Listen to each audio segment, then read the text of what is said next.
In this video we will listen to Neville Goddard's own story on how he managed to manifest what he wanted in his own voice. It's going to be interesting, but before that let's have a brief introduction on who was Goddard and what is law of assumption. If you are aware of the topic, skip from the timestamps provided. Let's get started. Neville Goddard was a spiritual teacher and writer who lived in the 20th century. Goddard's teachings were rooted in the belief that we create our own reality through our thoughts and beliefs, and that we can manifest our desires by changing our inner world. He taught that the imagination was a powerful tool for creating the life we want, and he emphasized the importance of living in the present moment and cultivating a deep sense of gratitude. Law of assumption. It is based on the idea that our reality is created by our assumptions, beliefs, and expectations. According to this law, we can create whatever we desire in our lives by assuming that we already have it. This means that we must cultivate a mental state of having and experiencing what we desire, even if it has not yet manifested in the physical world. The law of assumption teaches that our thoughts and beliefs have the power to shape our reality, and that we are constantly manifesting our experiences through our assumptions. Therefore, by changing our assumptions, we can change our reality. To apply the law of assumption, one must first identify their desired outcome, and then imagine and feel as though that outcome has already been achieved. By consistently holding this mental state, we can create the reality we desire. I am telling you this from experience. I know it. If you go to jail and you say 5 to 10 years, all right, 5 years, and maybe you get off in 6 for good behavior. But when you are drafted into the army, there is no date that you are promised where they let you out. You're in for the duration. Well, I was drafted into the army with $17 million. Well, I didn't ask the permission of anyone. I only consulted myself. I looked around. I knew what the world knew. It was something that had to be done. But I must be honest with myself. I didn't want any part of it, but no part of it. Others would tell me, is that the act of a coward? I didn't care what they said. Is that being a good citizen? I didn't care what they said. As I just said earlier, what we now know, which is called reason, it's a reasonable thing to do. We're at war, and we're all Americans, and we should go in there because our country has declared war. Go in there and fight. And so reason tells us that should be done. And I was drafted. I did not oppose it. They drafted me. Took me down to Camp Polk, Louisiana for my base training. And while I was there, I didn't want any part of it.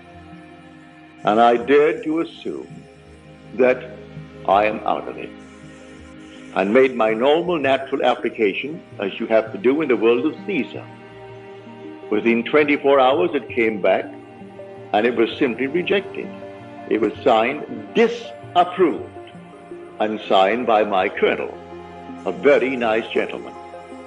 His name was Colonel Theodore Bilbo Jr. His father was Senator of Mississippi. I said nothing. My captain said, for your sake, Goddard, I am very, very sorry. I know exactly how you feel. You want to be with your wife and your little girl. Your son is in Guadalcanal with the Marines, and you are now almost 38. And so, I know, but I would like to go through this war with a man just like you at my side. So I can't say that I am sorry for myself. I'm sorry only for you. I didn't say one word to him, to the colonel. I didn't oppose it. That was the decision of Caesar. Now I looked into the perfect law, the law of liberty, and I persevered in that law.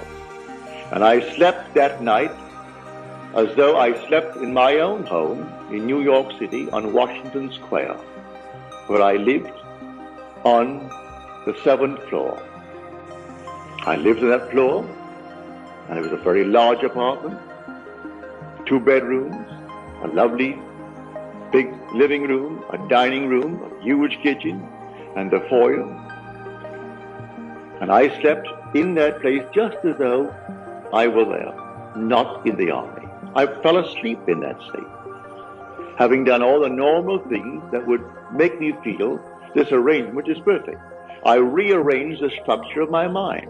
Instead of seeing 25 men around me sleeping upstairs and knowing that 25 was down below in the next area, I slept in my own bed, with my wife in her bed and my little girl in her crib in the corner. I felt everything in that place just as though it's taking place. And I rearranged the structure of my mind and fell sound asleep in that state. At 4 o'clock in the morning, here comes a sheet of paper before my eyes, and a hand from here down with a pen in its hand. And the pen scratched out the word disapprove. And it wrote in a bold script, approved. And then I heard the word, that which I have done, do nothing. And then I woke. It was too early to disturb the 25 other fellows sleeping there. But I waited until the very first moment that I could leave that room. Went down to the latrine and shaved and bathed early, and came up filled with a glow that the whole thing was done. All right, I walked in that assumption for the next 9 days. 9 days later, the same colonel that disapproved my request called me in. He said, close the door, Goddard. So I closed the door. He said, take a seat. But he never asked me to take a seat in his presence before. I was a private who always stood in his presence. He said, take a seat. And then he gave me all the reasons in the world why I should still be in the army. He said, you still want to get out? I said, yes, sir. Give me another reason. Still want to get out? I said, yes, sir. Another one. When he exhausted all the reasons why I should be in the army, and I'm still saying, yes, sir. He said, all right. Bring me another application. Have your captain sign it, which I did. That day, I was honorably discharged and out of the army. I didn't run away. I was honorably discharged. When vision breaks forth into speech, the presence of deity is there. And who can oppose God? So that which I have done, do nothing. So he thought he initiated the urge to let me go free. I looked into the perfect law, the law of liberty, and I persevered in that law. And he played his part, for I rearranged the structure of my mind.